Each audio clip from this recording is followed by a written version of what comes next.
On supply chain, it's been really interesting seeing the pressures that were faced last year, and it felt at one point you'd just been hit at every point. There weren't enough drivers in the UK.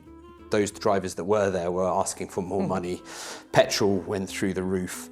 We then started to see port congestion, and so that steady, stable flow that we've seen for so long went out the window, and you're then having to manage by exception.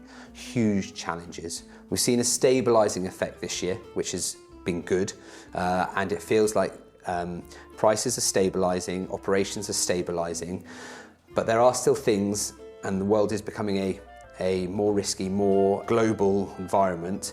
The most recent challenge we've had was with the earthquake in Turkey. Yes. A lot of our ships that come from the south of Italy do in essence a loop around the Mediterranean. Yes. Turkey was slowing them down, and our time from port to port went from 14 days up to 17 days. Doesn't sound much, but you add that up and all of a sudden you've got a bit of an elongation of the supply chain. So being able to manage that flex between sea or rail or road is really important. We're really lucky that we have a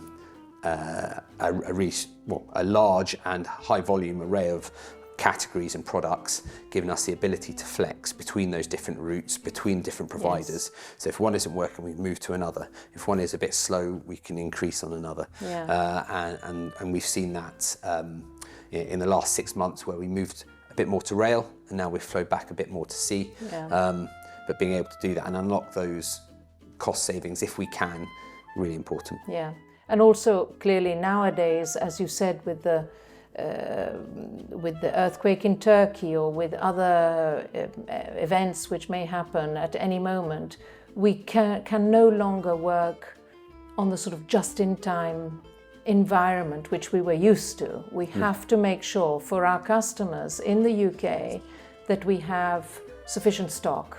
And so this has, as you know, we've worked for the last 3 years on developing a better structure within the UK, a better warehousing and a better route to market from the port to the actual depots. So I think this is also an element which has improved tremendously our service within the UK.